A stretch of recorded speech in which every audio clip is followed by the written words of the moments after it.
Ladies and gentlemen, Ms. Mona Deeley is the founding director of the Zenith Foundation with a responsibility for visual arts and online projects.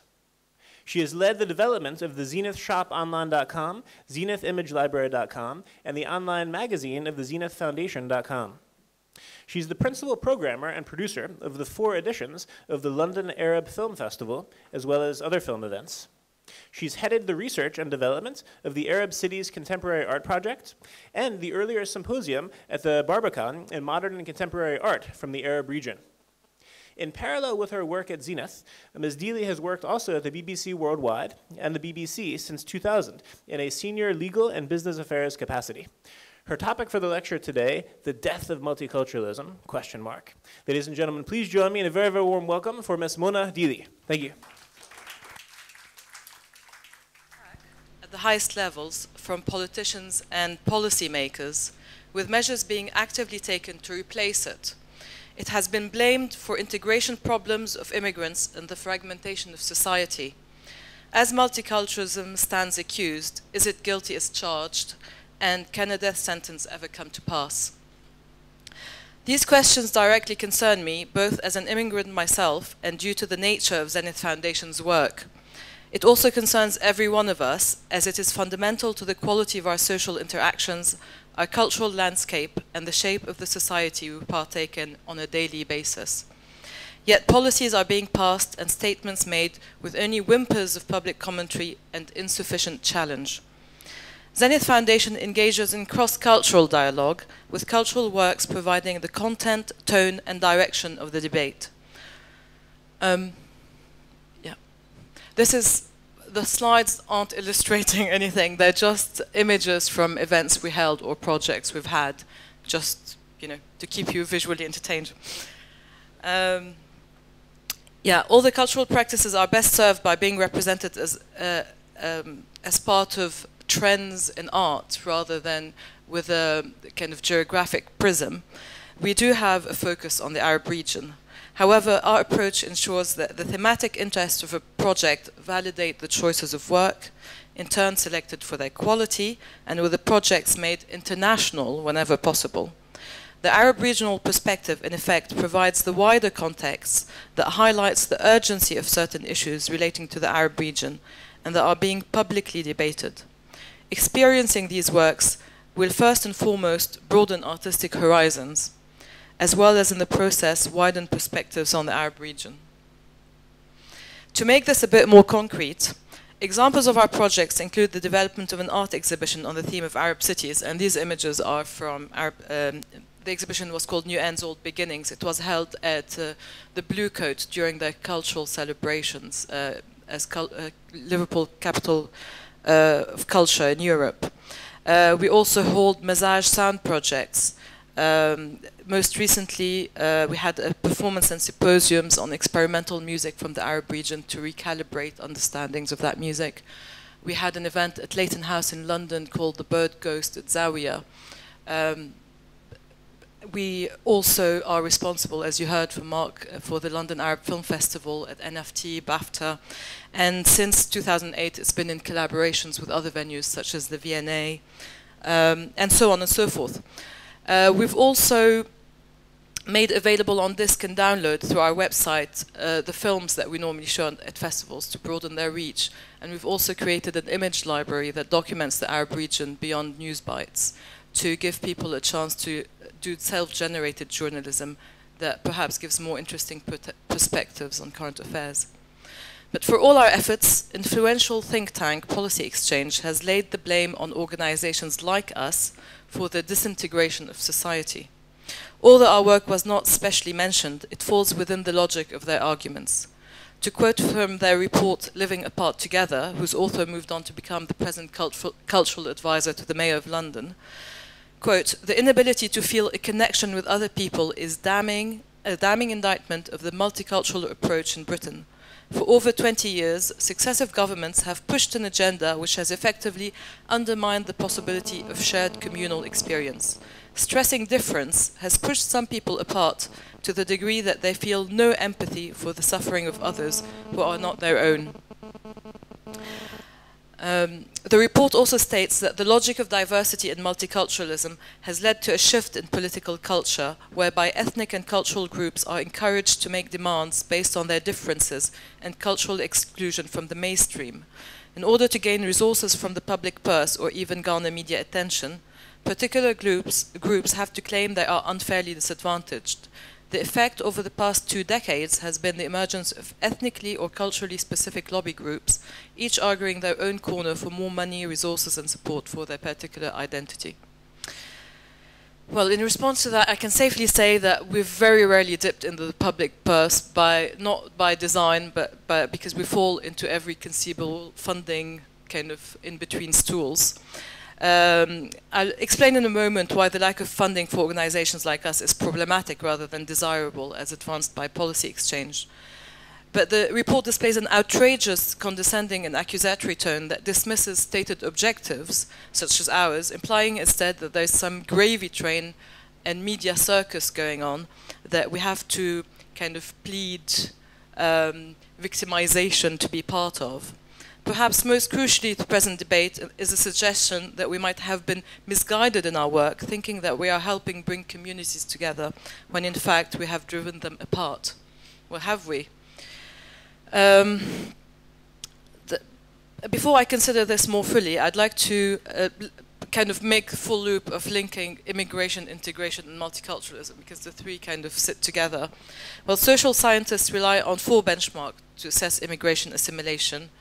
When properly assimilated, an immigrant should have a socioeconomic status, educational attainment, occupation, income that is at least on par with the rest of the population. They should live in a non-ghettoized geographic distribution. They should be able to function well within the language of the country. And the fact of intermarriage is also relevant.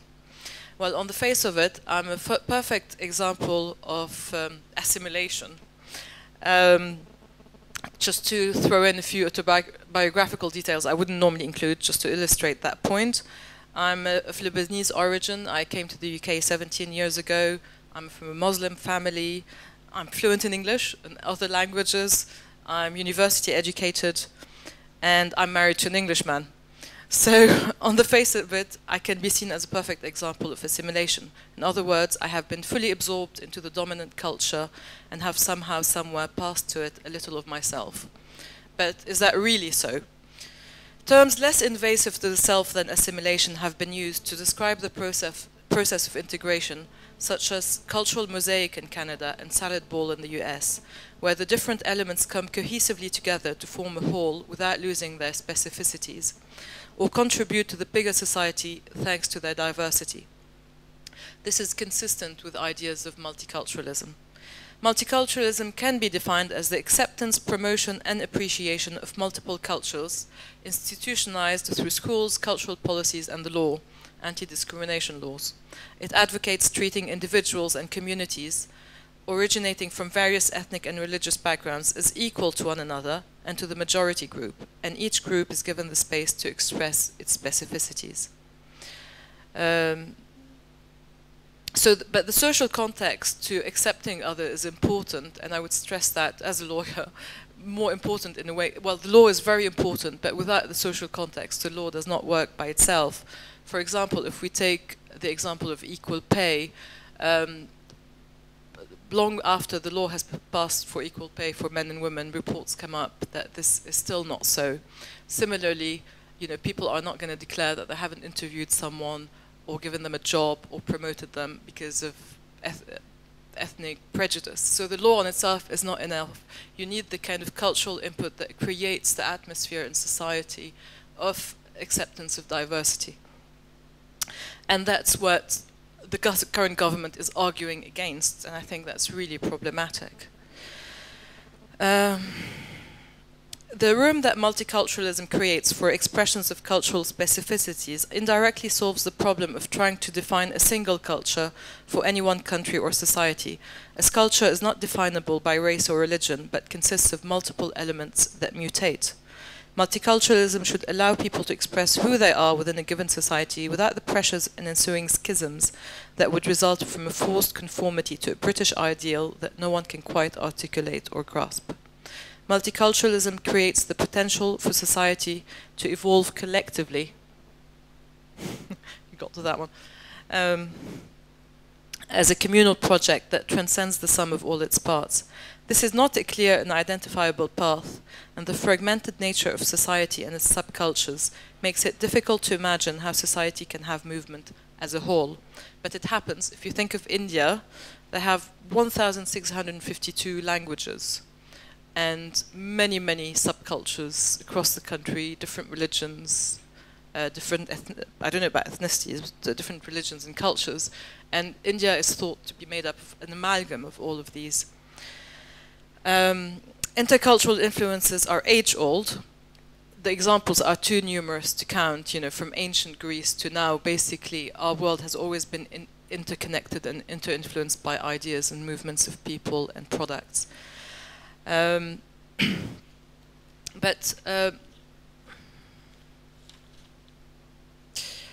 But as I said, my profile indicates I'm supposedly well integrated, but I have never taken part in any nationalist symbols, either in Britain nor in my native Lebanon. I never wear a flag on my lapel, or a rose, or, sorry, the remembrance flower.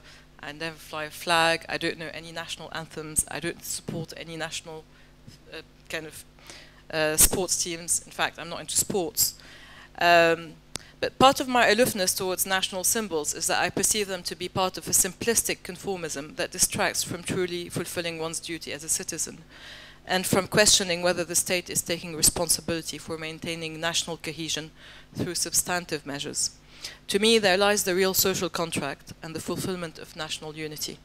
This is in no way an objection to others' genuine engagement with these symbols as a focal point, as long as they do not become the measuring stick for all or detract from real issues facing the nation. I think an example of the present loss of authority of governments is exemplified in the Occupy movements, who basically slogan has become that you can't kind of take down an idea, but this kind of general discontent in the way government has been using its power nationally and internationally can be reflected in the support that that movement has, or the existence of that movement. So I think there lies the real issues, rather than this kind of scapegoating of immigration, and more dangerously of multiculturalism. The local can no longer be understood except as part of the global. Culture cannot be conceived in monolithic terms, but has to be thought in terms of interconnectedness and hybridity. Ideas that have so far prevailed are not necessarily those we need to move forward with. Our interconnected world favors the emergence of a new approach to the idea of identity, one that is the sum of all our allegiances, and within it, allegiance to the human community itself.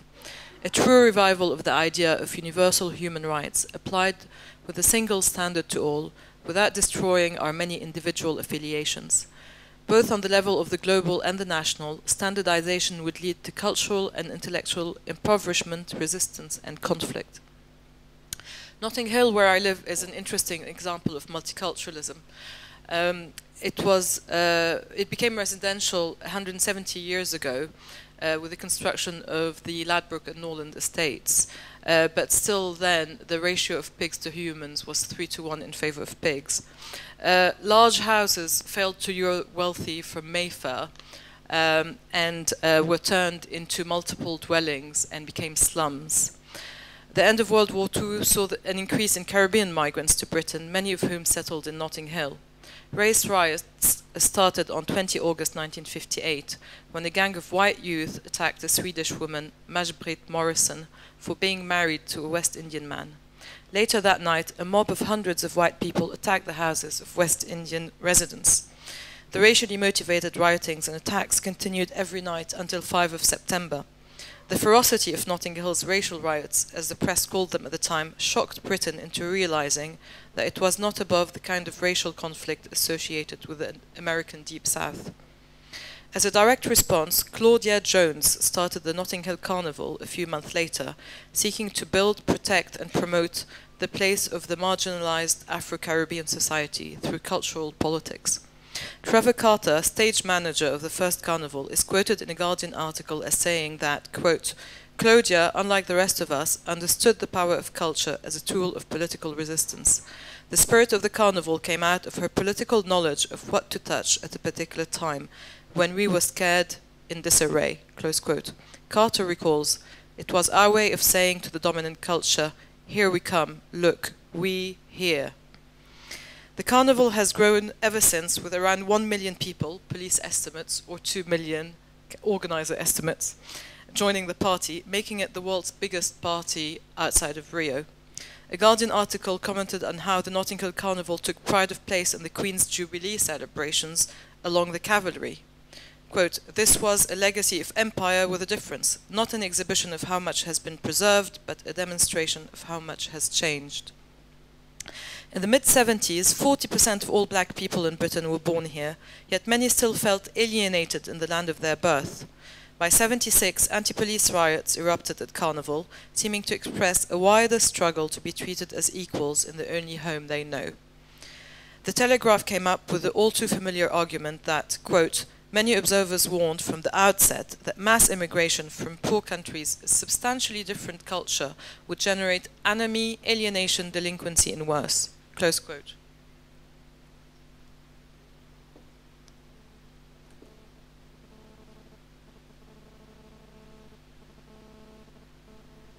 I don't know what's moving that.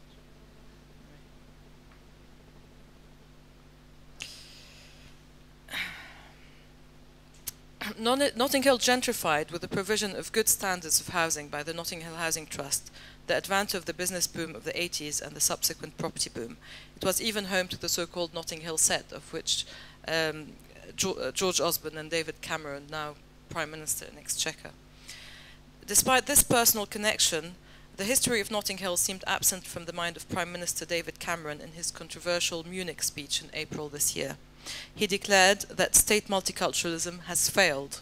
He said that immigrants unable to speak English or unwilling to integrate have created a kind of discomfort and disjointedness that has disrupted communities across Britain. He thought that real communities are bound by common experiences forged by friendship and conversations, knitted together by all the rituals of the neighbourhood, from the school run to the chat down the pub. He could have said cafe, maybe. Yet, taking the history of Notting Hill as an example, it is cultural activism and the assertion of pride in their difference that helped create the appetite for communal living in the first place, and it is very dangerous to seek to have this undermined or displaced. The cosmopolitan makeup of London is part of the reason why people feel comfortable in it in the first place. The absence of it outside of London, you know, the atmosphere changes, people don't feel so much at ease. So I really wouldn't blame this integration on multiculturalism. That's nothing to do with it. It's more likely to do with the size of the city, its hectic pace, the fear of crime, rather than not being able to speak in English to the neighbour. Cameron argued in his Munich speech for the need for a stronger UK national identity that would prevent people turning to extremism and signalling a tougher stance on groups promoting Islamic extremism. He said that we have failed to provide a vision of society to which they feel they want to belong. We have even tolerated these segregated communities behaving in ways that run counter to our values. It is worth examining at this junction fact from fiction, as this debate is, you know, how much of it is emotive, how much of it is rational. London absorbs the majority of the UK's immigrant population, with 2.6 million Londoners born abroad, of which me. Their countries of birth are in the first instance India, Poland, Bangladesh, Ireland and Nigeria. So why were Muslims singled out in Cameron's speech instead of, say, Polish Christians or Indian Hindus with poor English? And is not poor English more likely to be a function of low levels of education among the poorest of immigrants rather than a refusal to integrate? Moreover, many of the so-called fundamentalist or extremist Muslims are often not first-generation immigrants. As such, they surely at least speak perfect English, and this makes singling them out in a speech blaming lack of social cohesion partly on poor mastery of English more puzzling. Also, the fact of being second and third generation and still feeling alienated from the wider society runs against the assumption of the integration model that the longer individuals and their descendants are in the country, the better assimilated they will become. Other factors are obviously at play. We do not just grow aware of our identity, we acquire it as we go along and as we encounter others. Among the determining factors on us are individual formative influences. Rejection is one of them, and this cannot be captured by crime statistics, as it is not a criminal activity. A child being mocked in the playground for skin color, clothing, or accent will be marked by that, even if it is part of the natural rough and tumble of the playground. So might kids bullied for wearing glasses or being fat. They might come to self-identify as a fat person or a geek by the same mechanism that makes people define themselves as being of a certain ethnicity or religion and not part of the mainstream. Even without having been personally exposed to such rejection, the fact that Muslim migration and identity are such a focus for anti-immigration debate might make one feel targeted and bring to the fore this aspect of identity that might otherwise not have come to dominate our public persona or our sense of who we are. Acceptance also plays a great part. If acceptance is by a subgroup, then this might create allegiance to the subgroup.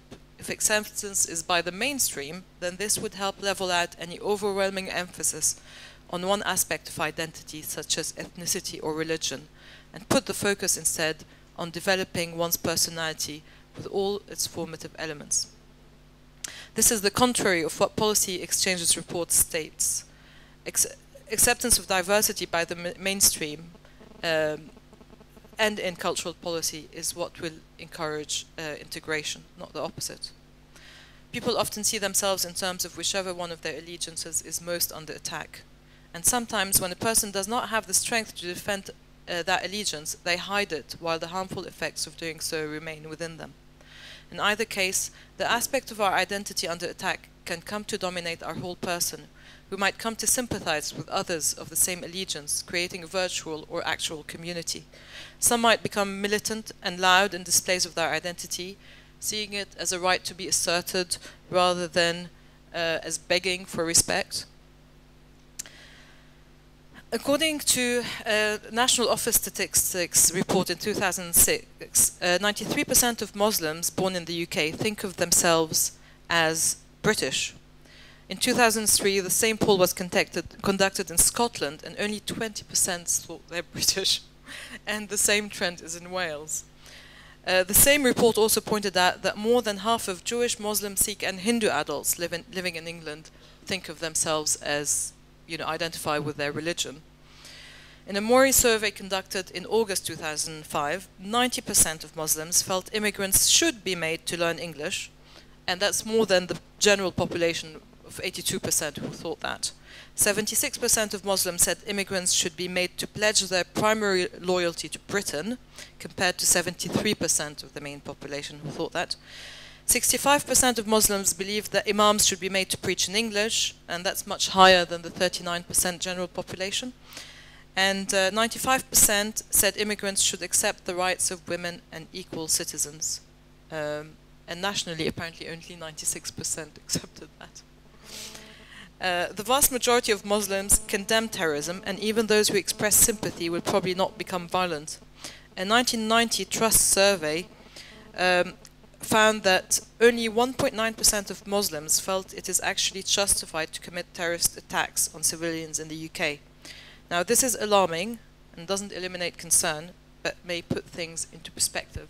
So what we're talking about at the moment is, according to my estimates, 6,000 to 12,000 people, 2 to 4% of the UK Muslim migrant population, and they want to change the whole multicultural approach of Britain over this group that's problematic when it's benefiting the entirety of society, and when that group obviously has to be dealt with on its own terms and separately. I think that's just really outrageous. Well, again, one last quote of surveys. Surveys show that the vast majority of Muslims do not wish to live apart from non-Muslims. According to a survey by the Channel 4's dispatchers in 2006, 94% of Muslims respondent did not believe that Muslims should keep apart from non-Muslims. So David Cameron suggested greater scrutiny of some Muslim groups who get public money and who, he said, do not tackle extremism.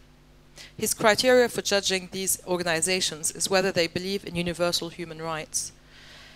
And I believe he's justified in emphasizing respect by all for human rights. For once, I agree with him. Such a charter would be undermined by exemptions and exceptions made for religious communities, including Muslims, Jews, Christians, Hindus, and others. I think I don't think Muslims should be singled out, because I think actually all religions have issues with homosexuality, and all religions have some kind of exclusion to the role of women. So all of that might come in opposition to a human rights charter that we're all being asked to respect. So although that has to be challenged, I don't think Muslim communities should be singled out at all.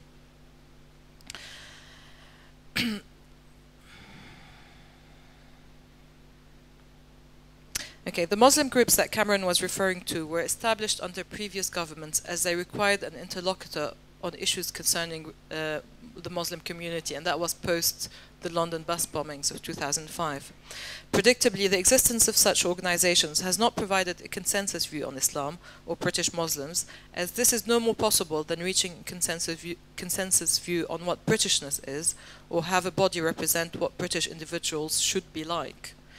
This highlights the need to engage with citizens of all convictions on the basis of substantive issues that they are raising. Well, I'd just like to point out at this stage that Zenith Foundation has deliberately stayed clear of positioning its work within a Muslim context, and this is for many reasons. I think, you know, that ignores the gigantic secular dimensions of life in any part of the world, whether they're Muslim or not Muslim, and most artworks are produced not as a reflection on Islam or as a religious product. Most of them are just artistic expressions. So why frame them in this way? So we've deliberately stayed clear of that as a policy almost.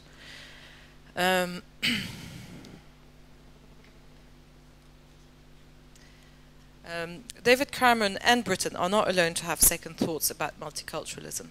The governments of Germany, Spain, France, and Denmark have attacked multiculturalism on basis similar to those articulated by David Cameron in his Munich speech, a speech that prompted the far-right British National Party to accuse Cameron of adopting their policies.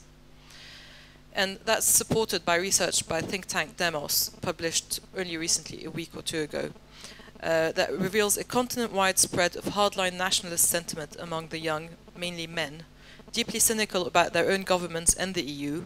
Their generalized fear about the future is focused on cultural identity, with immigration, particularly a perceived spread of Islamic influence. The data was collected before the big kind of squeeze on European countries going bankrupt, so that might be even worse. And according to Thomas Clough from the European Council of Foreign Relations, quote, as anti-Semitism was a unifying factor for far-right parties in the 10s, 20s and 30s, Islamophobia has become the unifying factor in the early decades of the 21st century. And, you know, that's a kind of problem beyond the fringe. I mean, in France, you know, the National Front stands a good chance of winning the elections. They've been an established party for 25 years, and across Europe there are kind of growing parties with representation in parliament. Gevan Titley, an expert on the politics of racism in Europe and co-author of the recent book, The Crisis of Multiculturalism, said these mainstream politicians had responsibility for the rise of the new groups by too readily adopting casual Islamophobia, and I would place David Cameron's speech in that category. Education Secretary Michael Gove is an ex-chairman of Policy Exchange, those authors of the report that say that we're kind of destroying the world by having Zenith Foundation platform contemporary Arab culture. Well, he was heading Policy Exchange. He's now our Education Secretary. And he also authored a book called Celsius 77, where he argues that fundamentalist terror has been facilitated by the sapping of confidence in Western values encouraged by the radical left since 1968, a sentiment echoed by Policy Exchange as well. He appointed Niall Ferguson in 2010 to help rewrite the history curriculum. So this is not just a debate that's actually happening. Cultural policies are changing, the education curriculum is changing. He thought that all students at GCSE and A-level should be told an overarching story on Western ascendancy. Harvard-based Ferguson is described in the Independent newspaper as advocating that the British Empire be considered a model for US foreign policy. Michael Gove's plans to re-engineer how history is taught is not an attempt to enhance social integration in Britain, but is potentially devastating to the development of informed and critical minds. I'll wrap up now as we're coming to an end. I think you'll be able to see the fuller text in print somewhere. But basically, you know, all these policy changes have made it much harder, or it was already very hard for Zenith Foundation to exist in the first place. It's now much harder. And I don't say this just as Zenith Foundation, because I think it has implications for other organizations, but also for society at large. And I think the time has come to rethink what's happening and maybe be a bit more vocal about reasserting multiculturalism. Thank you.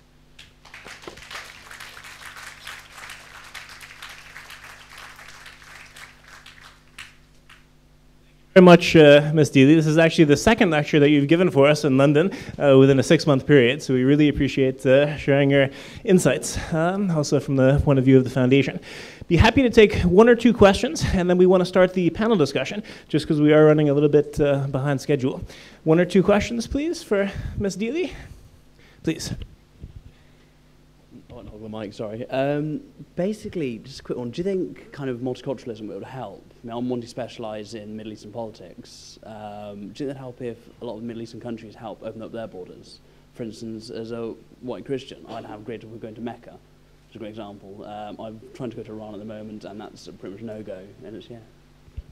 Yeah, well, basically, I wouldn't take Arab governments as an enlightened lead on anything, so they're unlikely to do anything clever like that. But that apart, I think it is a good idea. I think it's a good idea for mosques to operate like churches and let everyone in who wants to visit them. I mean, even when I travel to Morocco with my husband who's English, you know, we don't like lying, so I kind of go in and he doesn't. It's just silly. And for Mecca, I mean, I understand that they don't want it to become some kind of tourist attraction, so there probably are some kind of logical reasons there. But nonetheless, you know, I suppose everyone can go to Jerusalem and Mount of Forgiveness and so on. So I think it's a very good idea, but I won't hold my breath until they take it up. Time for one more question.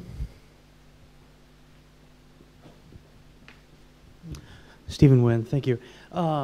Your statistics I found very interesting, and it kind of spoke, I think, to the issue of perception versus reality.